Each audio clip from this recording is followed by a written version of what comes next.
안녕하세요. 덕경TV입니다. 오늘 읽어볼 책은 데스, 죽음이란 무엇인가. 지은이는 셸리 케이건이고 지은이 소개를 간단히 하겠습니다. 예일대학교 철학교수, 하버드대학교 마이클 샌델 교수와 더불어 미국을 대표하는 현대 철학자 중 한 사람으로 불린다. 프린스턴 대학교에서 철학 박사학위를 받은 뒤 피츠버그 대학교와 일리노이 대학교에서 강의했다. 이 책은 셸리 케이건 교수가 1995년부터 예일대에서 진행해온 교양 철학 정규 강좌 데스를 새롭게 구성한 것으로 죽음의 본질과 삶의 의미 그리고 생명의 존엄성을 고찰하는 내용을 담고 있다. 이 책에서 그는 다소 무겁고 어둡게 흘러갈 수 있는 주제를 토크쇼 사회자에 비견되는 특유의 유머 감각과 입담으로 흥미롭게 풀어간다. 고대에서 현대까지 방대한 철학사를 다루면서도 난해한 철학 용어를 거의 사용하지 않는 그만의 교수법은 대중 철학 강의의 새로운 지평을 열었다고 평가받는다. 본문으로 들어가겠습니다.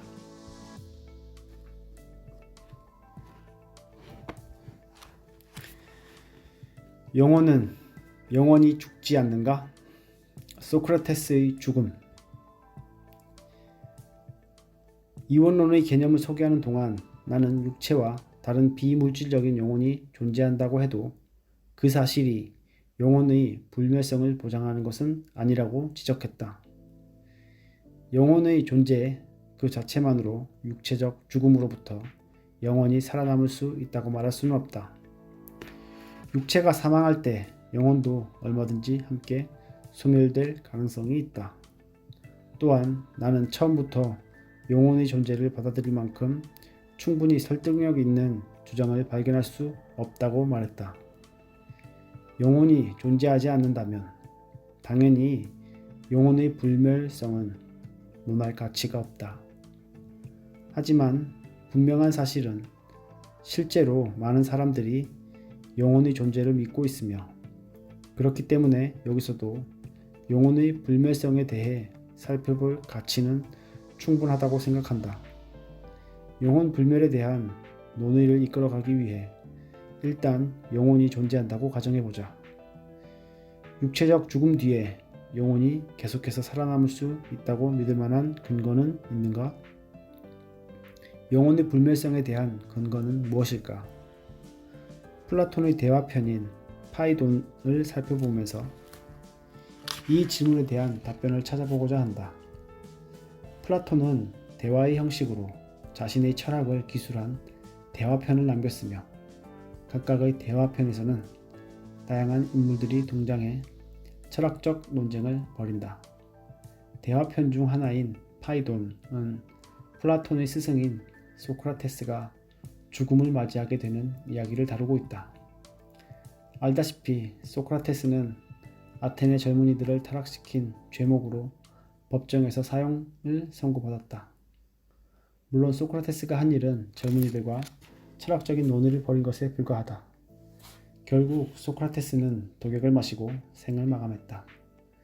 이것은 역사적 사건이다. 소크라테스는 동료나 제자들과 함께 철학을 논했다. 플라톤은 그 모임의 일원이었다. 모임을 통해 성장한 플라톤은 이후 자신의 철학적 저작들을 썼지만 정작 본인은 그 속에 등장하지 않는다. 실제로 파이돈에서는 소크라테스가 죽던 날 자신이 그 자리에 앉아 있지 않았다는 언급이 나온다. 그렇다면 플라톤의 대화편을 읽으면서 어떤 대목이 플라톤 자신의 생각이고 어떤 부분이 소크라테스의 생각인지 어떻게 알 수 있을까? 대답은 간단하다. 소크라테스가 하는 말이 플라톤 자신의 관점을 그대로 대변하고 있다고 봐도 무방하다. 플라톤은 소크라테스라는 주인공의 입을 빌려 자신의 관점을 밝히고 있는 셈이다. 여기서 파이돈을 고대의 철학 저서로 본다면 특히 역사적 인물인 소크라테스의 관점을 그대로 재구성하고자 한다면 그 논의는 상당히 길어질 것이다. 하지만 이 책의 목적에 비추어 볼 때 그렇게까지 할 필요는 없을 것 같다. 따라서 파이돈에서 소크라테스가 하는 모든 주장들은 플라톤의 관점을 드러내는 것이라고만 생각하자. 파이돈에 관한 이야기를 하는 동안 나는 플라톤이 이러저러한 말을 하고 있다고 생각할 것이며 때로는 소크라테스가 이런저런 말을 하고 있다고 표현할 것이다. 하지만 그 두 가지는 동일한 의미다. 파이돈에서 소크라테스는 독약을 마시고 세상을 뜨는 마지막 순간까지 동료들과 함께 영혼 불멸에 관한 이야기를 나눈다. 파이돈에서 중심을 관통하고 있는 질문은 이것이다. 육체가 죽었어도 영혼은 계속해서 존재할 것이라는 주장을 받아들일 만한 타당한 근거가 있는가? 이를 더 구체적으로 표현하면 영혼의 불멸성을 믿을 만한 근거가 있는가? 이다. 소크라테스는 영혼의 불멸성을 믿었다. 파이돈에서 그는 자신의 믿음을 옹호하면서 그렇지 않을 수도 있다고 걱정하는 제자들을 설득한다. 소크라테스가 영혼이 존재한다고 주장하기 위해 영혼 불멸에 대한 논의를 꺼냈을 수도 있다. 대화 속에서 영혼의 불멸성을 입증하기 위한 시도도 몇 차례 이뤄지고 있다. 하지만 사실 플라톤의 목적은 그것이 아니었다. 대화 속 등장인물들은 대부분 영혼의 존재를 당연한 진리로 받아들이고 있다.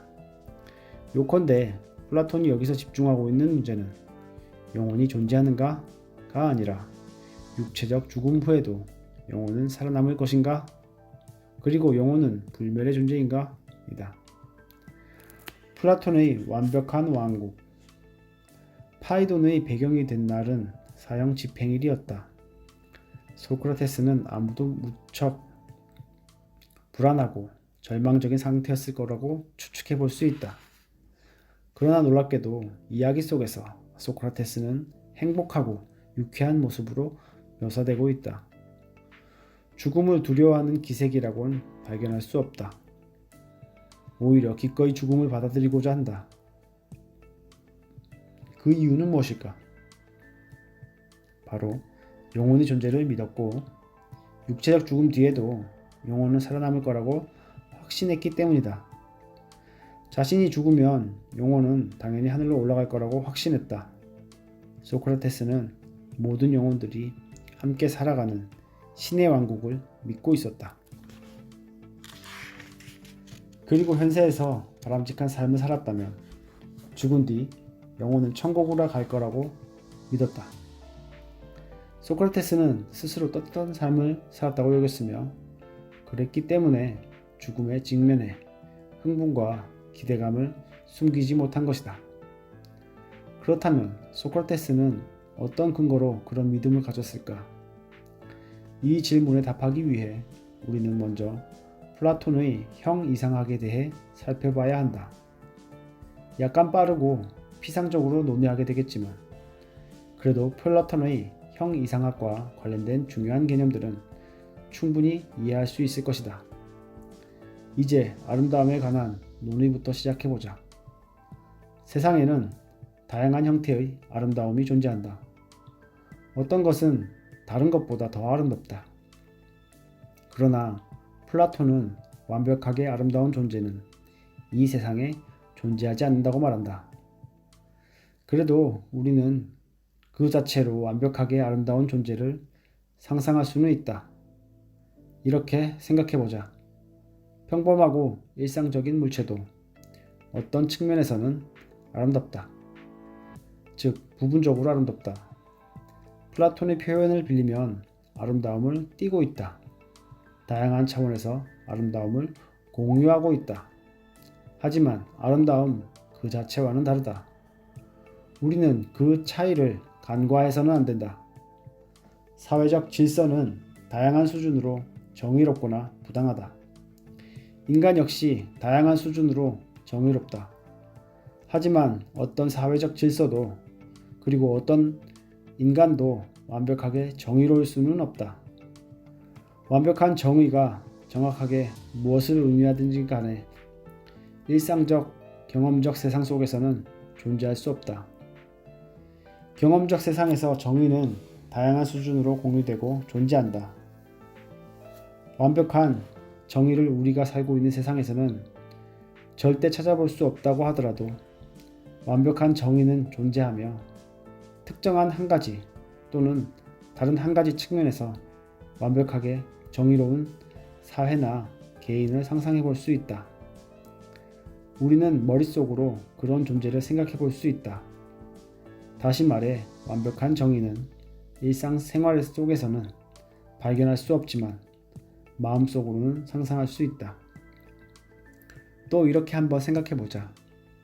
우리는 마음속으로 완벽한 원형을 그려볼 수 있다.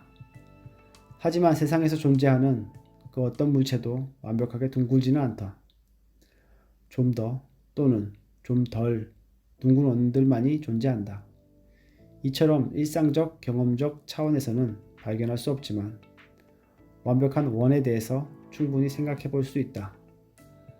우리의 마음은 아름다움, 정의, 완벽한 원과 같이 지금 우리가 이야기하고 있는 다양한 비물질적 존재에 대해 생각하고 이해하고 파악할 수 있는 특별한 능력을 갖고 있다.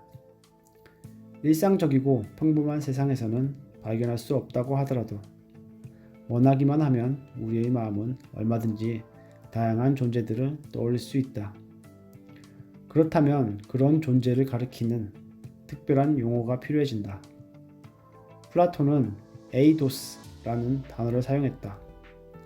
오늘날 이 그리스 단어는 마음으로만 이해할 수 있다는 뜻에서 이데아로 번역된다. 하지만 영어로 이데아는 머릿속에 들어있는 생각이라는 의미로 우리의 마음으로부터 독립된 외적인 존재가 없는 것을 가리킨다. 하지만 이는 존재에 대한 플라톤의 정의와는 거리가 있다.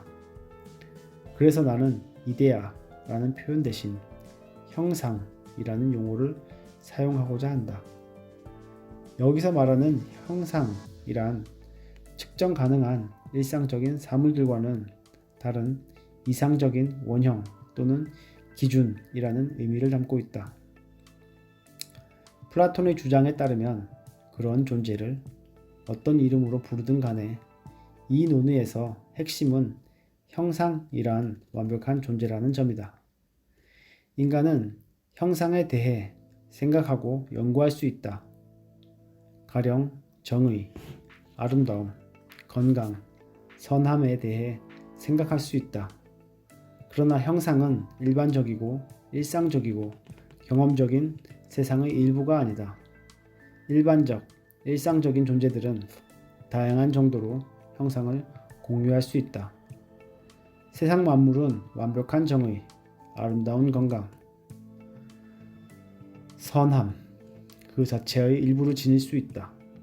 그러나 형상은 세상의 일부가 아니며 현실에 존재하지 않기 때문에 일상적인 것들과는 다르다. 하지만 플라톤이 말하는 형상을 현실에서 발견할 수 없다고 해도 우리는 얼마든지 그것을 생각할 수 있다. 요컨대 오로지 마음만이 플라톤의 형상을 이해할 수 있다. 문제는 일상적이고 평범한 세상에서 일어나는 수많은 사건들 때문에 우리가 혼란을 느끼게 된다는 사실이다. 그래서 사람들은 플라톤의 형상을 제대로 바라보지 못한다. 형상에 대해 생각할 수는 있지만 관심은 이내 다른 곳으로 흩어지고 만다. 이 문제에 대해 소크라테스가 내놓은 해결책은 육체로 인해 발생하는 식욕, 성욕, 쾌락, 고통과 같은 혼란으로부터 가급적 멀리 떨어지는 것이다. 이러한 육체적 욕망들 모두가 플라톤이 말하는 형상에 집중하는 데 방해가 된다. 소크라테스는 이상적 존재에 집중하려면 욕망을 외면하고 육체로부터 가능한 멀리 떨어나 있으라고 조언한다. 실제로 소크라테스는 이를 위해 평생 노력했고 그 결과 형상을 더 깊이 있게 이해하게 됐다. 결론적으로 소크라테스는 죽음이 찾아와 몸과 마음이 분리될 때 영혼은 육체적 욕망의 속박에서 벗어나 천국을 향해 자유롭게 날아갈 것이라 확신했던 것이다. 철학자들은 아직까지도 플라톤의 형상이 존재하는 초월적 세계인 플라톤의 천국에 대해 계속해서 논쟁을 벌이고 있다. 어쨌든 소크라테스는 육체적 죽음 뒤에 정신적 영혼은 플라톤의 천국으로 갈 것이며 거기서 형상과 직접 작용하게 될 거라고 믿었다. 플라톤의 형이상학을 이루는 주요 개념들을 진지하게 살펴볼 가치가 있는지에 대해서는 안타깝게도 지면상 논의해볼 여유가 없다. 그래도 한 가지 사례를 통해 형상의 개념에 대해 간략히 살펴보고 넘어가도록 하자. 2 더하기 3은 5라고 하는 간단한 등식에 대해 생각해보자. 2 더하기 3은 5라고 할 때 우리는 머리로 이해할 수 있는 숫자에 대해 이야기하고 있다. 그런데 숫자란 무엇인가? 숫자는 물리적인 실체가 아니라 개념이다. 어느 날 내셔널 지오그래픽을 읽었는데 드디어 고고학자들이 숫자를 발견하다 라는 제목의 기사를 발견하게 되는 그런 게 아니다. 다시 말해 2라는 숫자는 우리가 보고 듣고 맛보고 만질 수 있는 존재가 아니다. 그 실체가 무엇이든지 2라고 하는 숫자는 이성으로만 인식할 수 있으며 실제 세상에서는 발견할 수 없는 존재다. 이렇듯 수학에 관해서만큼은 우리 대부분이 플라톤주의자들이다. 우리는 숫자의 존재를 믿는다. 우리의 이성은 숫자에 대해 생각할 수 있고 사물은 그 개념을 공유할 수 있다. 예를 들어 내가 연필 2자루를 갖고 있다면 우리의 머리는 그 연필들이 2라는 개념을 공유하고 있다고 생각한다. 하지만 연필이 2라는 숫자와 같다는 말은 아니다. 그렇기 때문에 연필을 부러뜨릴 수는 있지만 숫자 2를 파괴할 수는 없다. 이런 점에서 숫자 2는 우리가 살아가는 시간과 공간 속에 존재하지 않는 플라톤적인 추상적 존재다. 3이나 5, 물론 그 밖의 모든 숫자도 그렇다. 어떤 숫자도 물리적 실체가 아니며 현실에서 발견할 수 없다. 그럼에도 불구하고 우리는 숫자가 분명히 존재한다고 믿으며 숫자에 대해 생각할 수 있다. 즉 숫자는 플라톤이 말하는 형상이다. 어쨌든 숫자는 개념이다. 그리고 대단히 놀라운 개념이다. 수학이 했던 일을 보면 그 사실을 분명히 이해할 수 있다. 숫자는 물리적 실체가 아니다. 그리고 경험적 세상의 일부도 아니다. 어떤 경험적 지식 없어도 1 더하기 2는 3을 이해할 수 있다. 우리는 오직 이성을 통해 플라톤이 말하는 다양한 형상의 실체를 이해한다. 플라톤은 형상의 개념을 더 넓게 확대해 나간다. 수학만이 형상이 될 수 있는 건 아니다. 가령 정의도 형상이 될 수 있다. 세상에는 정의와 부조리가 존재한다. 하지만 그것들 모두 정의나 부조리 자체는 아니다. 우리는 완벽한 정의를 떠올릴 수 있지만 이 세상에서는 찾아볼 수 없다. 완벽한 정의란 또 다른 추상적인 실체, 즉 플라톤의 형상이다. 그 밖에 선함, 건강, 아름다움에 대해서도 똑같이 말할 수 있다. 이들 모두 플라톤의 형상이기 때문이다. 플라톤이 말하는 이데아란 형이상학에 대한 깊이 있는 관점으로 바라볼 수 있는 형상의 세계이자 일상적이고 익숙한 물리적 세상과는 다른 차원에서 존재하는 왕국을 말한다. 일상적인 세상의 일부는 아니지만 우리는 얼마든지 형상에 대해 생각하고 연구할 수 있다. 단 오직 이성을 통해서만 가능하며 육체와는 관련이 없다. 우리의 육체는 오감을 통해서만 대상을 인식하고 그마저도 물리적 세상에만 국한된다. 우리의 이성, 즉 영혼만이 플라톤의 형상을 이해할 수 있다. 일상적인 물리적 실체와 형상 사이의 결정적 차이는 플라톤의 형상이 경험적 세상이 아니라 시공을 초월한 다른 세계에 존재한다는 사실에 있다. 그리고 차이점은 또 있다. 일상적인 물체와는 달리 형상에서는 완벽함이 가능하다. 그리고 시간을 초월하며 변하지 않는다. 가령 둥글게 생긴 물체는 나타났다 사라질 수 있지만 원형 그 자체는 파괴되지도 변하지도 않는다. 원형의 본질은 변하지 않고 영원하다. 마찬가지로 17마리의 거위들은 그 수가 늘어나거나 줄어들기도 하지만 17이라는 숫자의 본질에는 변함이 없다. 언제나 홀수고 16보다 1이 많은 수다. 16 더하기 1은 17은 영원히 변하지 않는 진리다. 우리는 모든 형상에 대해 이렇게 설명할 수 있다. 반대로 물리적 실체는 끊임없이 변화한다. 작았다가 커지기도 하고 추했다가 아름다워지기도 한다. 안데르센 동화에 등장하는 미운 오리새끼도 못난이에서 아름다운 백조로 변신했다. 물론 결국에는 죽어서 사라질 것이다. 하지만 아름다움 그 자체는 변하지 않는다. 정의도 선함도 마찬가지다. 경험적 세상의 존재들과는 달리 형상은 영원하며 변하지 않는다. 완벽한 플라톤 왕국을 바라보는 시선으로 주변을 바라볼 때 우리가 살아가고 있는 세상이 혼란으로 가득하다는 사실을 이해할 수 있다. 현실은 광란으로 가득한 모순덩어리다. 플라톤은 이를 꿈에 비유해 설명한다. 꿈을 꾸고 있을 때 우리는 그 꿈이 얼마나 황당한 것인지 알지 못한다. 그러나 깨어나서 생각해보면 하나도 말이 안 된다. 샌드위치가 갑자기 자유의 여신상으로 변하더니 다시 엄마의 모습으로 바뀌어 바다 위로 날아갔어요. 그리고 결국 스파게티가 됐어요. 우리가 꾸는 꿈은 대개 이런 식이다. 하지만 꿈을 꾸는 동안에는 말이 안 된다는 사실을 인식하지 못한다.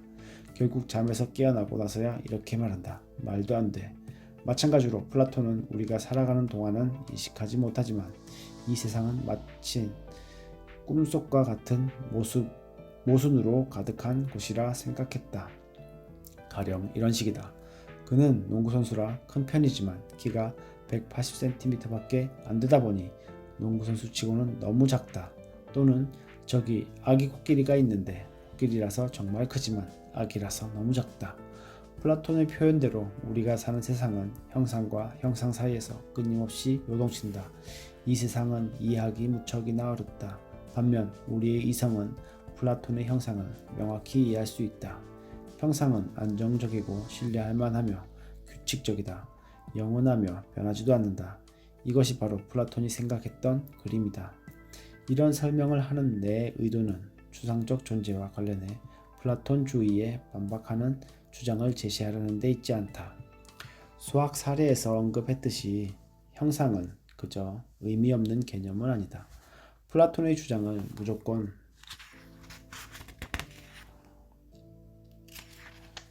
받아들여야 한다는 것은 아니지만 논의를 이끌어 나가기 위해 형상에 대한 플라톤의 주장이 타당하다고 가정해보자. 그렇다면 우리는 이렇게 물을 수 있다. 형상으로부터 우리는 어떤 결론을 이끌어낼 수 있을까? 플라톤은 이로부터 영혼의 불멸성을 인정해야만 하는 근거를 끌어낼 수 있다고 생각했다. 그리고 한 걸음 더 나아가 영혼의 불멸성을 인정할 때 육체적 죽음 이후에 벌어질 상황에 대해 비로소 관심을 갖게 될 것으로 봤다. 여기서 나는 이성 또는 영혼을 통해서만 플라톤이 말하는 영원한 형상을 이해할 수 있다는 점을 강조하고 싶다. 하지만 사람들 대부분 형상에 대해서는 별로 관심을 기울이지 않는다. 그것은 육체적인 다양한 욕망들 때문에 관심이 흐트러져 있기 때문이다. 플라톤은 육체로부터 멀어질수록 우리의 영혼은 형상에 더욱 집중하게 된다고 믿었다. 그리고 살아있는 동안 이런 진실을 깨닫고 훈련을 계속해 육체라는 욕망 덩어리로부터 벗어나는 순간, 즉 육체적 죽음을 맞이하는 순간 영혼은 플라톤의 천국으로 올라가 신과 불멸의 영혼들을 만나고 형상과 직접적으로 조우하게 된다고 말했다. 반면 살아가는 동안 육체로부터 벗어나려는 노력을 게을리하면, 다시 말해 욕망과 두려움으로부터 벗어나지 못한 채 인생을 살아간다면 육체적 죽음을 맞이하는 순간 영혼은 하늘로 올라가지 못하고 또 다른 육체로 환생한다. 그 과정에서 운이 좋다면 다시 인간으로 태어나겠지만 그렇지 않으면 돼지나 원숭이, 개미와 같은 동물로 태어날 것이다. 플라톤은 인생의 목표가 죽음을 연습하는 일, 즉 최대한 스스로를 육체와 격리시키는 거라고 생각했다. 그리고 소크라테스는 스스로 그런 숭고한 노력을 충실히 해왔다고 믿었다. 그랬기 때문에 죽음의 직면에서도 절망이 아니라 기쁨을 느꼈다. 죽음을 겪고 나야 최종적인 이탈이 일어나고 비로소 천국으로 올라갈 수 있다고 확신했다. 파이도는 그렇게 소크라테스의 죽음으로 끝이 난다. 소크라테스는 독약을 마시고 태연하게 죽음을 맞이한다. 이는 서양 문학사에서 위대한 죽음의 장면 중 하나다. 나 또한 이야기를 들을 때마다 가슴이 뭉클하다. 마지막 구절은 이렇게 말하고 있다. 그는 우리가 알고 있는 이들 중 가장 위대한 인물이었다. 그리고 가장 현명하고 가장 강직한 사람이었다. 마지막 장면을 앞두고 파이돈에서는 뜨거운 논쟁이 벌어진다. 한편에서는 형상 이론을 열렬히 옹호하고 있다. 다른 한편에서는 다양한 형이상학적 주장들에 대한 비판이 이루어진다. 소크라테스가 죽음을 맞이하는 마지막 순간 바로 전에 상당히 긴 이야기가 전개되는데 거기서 플라톤은 많은 사람들이 본질을 잘못 이해하고 있음을 지적하고 있다. 플라톤의 이후 대화 편들 중 국가를 읽었다면 동굴의 비유에 대해 알고 있을 것이다. 이제 우리는 그 이야기에서 나온 다양한 주장들을 살펴보도록 한다. 소크라테스는 자신의 영혼이 죽지 않을 거라고 주장한다. 반면 그의 동료와 제자들은 그렇지 않을 수도 있다고 걱정한다. 소크라테스는 영혼의 불멸성에 대한 근거를 다양한 차원에서 제시하고 있으며 이것이 바로 그 이야기의 핵심이다. 소크라테스의 모든 주장들을 다루고 싶지만 너무 많은 지면이 필요하다. 그러니 여기서는 그 핵심 부분만 살펴보기로 하자. 나는 가장 흥미로운 두 가지 주장에 초점을 맞추고자 한다. 다른 주장들을 이해하기 위해서는 플라톤의 형이상학에 대한 상당한 배경 지식이 필요하며 오늘날 철학자들이 말하는 양상논리학의 차원에서 기술적인 측면까지 살펴봐야 한다. 그래도 분명한 사실은 이 책에서 다루지 않는 주장들 모두 성공적이지 못했다는 것이다. 불멸의 영혼, 형상의 본질. 앞에서 우리는 플라톤 사상에 대한 전반적인 그림을 그려봤다. 파이돈에서 소크라테스는 동료와 제자들에게 이성을 통해 영원한 형상의 존재를 이해할 수 있지만 이를 위해서는 먼저 육체의 영향력으로부터 자유로워져야 한다고 강조한다. 노력을 통해 육체적 욕망으로부터 자유로워진 철학자는 죽음을 맞이하는 순간 영원하고 분명하게 육체로부터 벗어날 수 있기 때문에 기꺼이 죽음을 받아들이고자 한다. 여기서 우리는 한 가지 의문을 제기할 수 있다. 육체적 죽음을 겪고 나서 영혼이 정말로 살아남을 것이라고 어떻게 장담할 수 있을까? 이는 아주 자연스러운 질문이다. 여기서 인간에게 주어진 과제는 정신과 육체의 연결고리가 완전히 끊어질 때까지 나아가는 것이 아니라 육체적 영향으로부터 스스로를 격리시키는 적극적인 노력이다.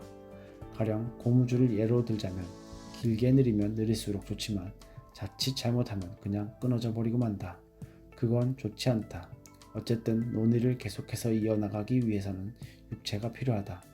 육체로 인한 혼란으로부터 자유로워져야만 하지만 그렇다고 육체적인 죽음으로까지 넘어가서는 안 된다. 육체의 죽음과 더불어 영혼도 함께 사라질 위험이 있기 때문이다. 앞서 살펴봤듯이 영혼이 육체와는 다른 존재라고 하는 이원론자들의 주장이 참이라고 해도 이론적인 차원에서 육체가 파괴됐을 때 영혼도 얼마든지 함께 사라질 가능성이 남아있다. 한 사람이 소크라테스에게 이렇게 묻는다. 영혼이 육체적 죽음으로부터 살아남을 수 있다고 어떻게 장담할 수 있습니까? 좀 더 분명히 이야기하면 영혼이 불멸의 존재라고 어떻게 자신할 수 있습니까? 이 질문으로부터 소크라테스의 다양한 답변이 이어진다. 가장 먼저 형상의 본질에 기반을 둔 주장부터 살펴보자. 그 기본적인 개념은 간단하다. 정의, 아름다움, 선함과 같은 형상은 물리적 존재가 아니다. 정의 그 자체, 3이라고 하는 숫자 자체, 선함 그 자체는 물리적 존재가 아니다. 소크라테스는 바로 이런 사실로부터 우리의 이성은 그 자체로 비물질적인 존재일 수밖에 없다는 결론을 이끌어냈다. 형상이 물리적인 존재가 아니라면 육체와 같은 물리적 존재는 결코 이를 이해할 수 없을 거라고 생각했다. 그런데 이성은 형상을 이해할 수 있으므로 비물질적인 존재다. 즉 이성은 영혼과 같은 존재다. 하지만 소크라테스의 이런 믿음은 우리에게 해답을 주지 못한다. 비물질적인 형상을 이해하기 위해서 인간의 이성이 비물질적인 영혼이어야 한다는 주장이 설령 옳다고 해도 그렇기 때문에 영혼이 육체적 죽음으로부터 살아남을 수 있다고 장담할 수는 없다. 가장 중요한 마지막 결론을 이끌어내기 위해서는 형상이 비물질적 존재라는 사실뿐 아니라 영혼이 존재한다는 사실까지 함께 입증해야 한다. 소크라테스는 형상이 갖고 있는 불멸성의 본질로부터 영혼의 불멸성을 이끌어내고자 했다. 우리는 그의 주장을 다음과 같이 구분해 볼 수 있다. 형상은 영원하며 비물질적인 존재다. 이성은 형상을 이해할 수 있다. 영원하며 비물질적인 존재만이 영원하며 비물질적인 존재를 이해할 수 있다. 그러므로 이성은 영원하며 비물질적인 존재다. 이성이 비물질적인 존재라는 것은 곧 영혼이라는 의미다. 그러므로 영혼은 영원히 존재한다.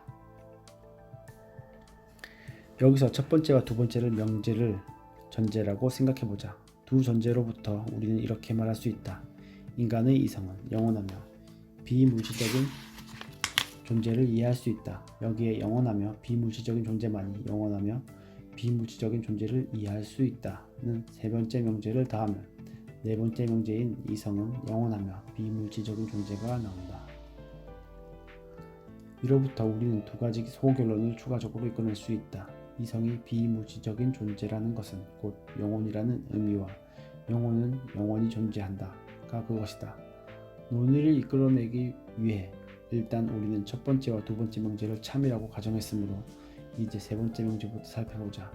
영원하며 비물질적인 존재만이 영원하며 비물질적인 존재를 이해할 수 있다는 말은 참일까? 이 질문을 받은 플라톤은 아마도 다음과 같이 대답했을 것이다. 형상을 인식할 수 있는 이성은 그 자체로 비물질적인 존재며 이는 곧 영혼을 의미한다. 영혼은 형상과 마찬가지로 불멸의 존재다.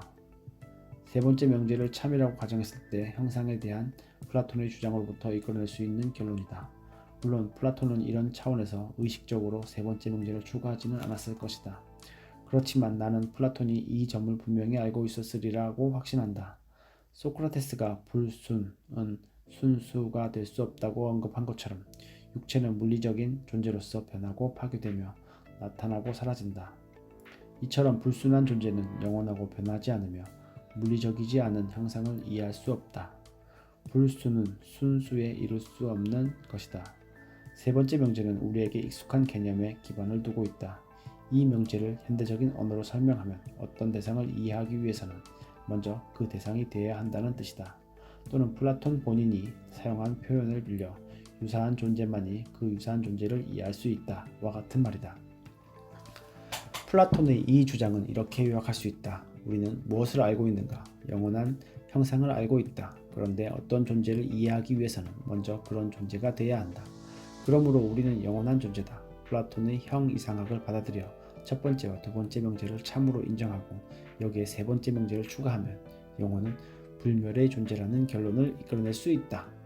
그래서 세 번째 명제는 매우 중요하다. 그러나 안타깝게도 이 세 번째 명제를 참이라고 주장할 만한 타당한 근거는 없다.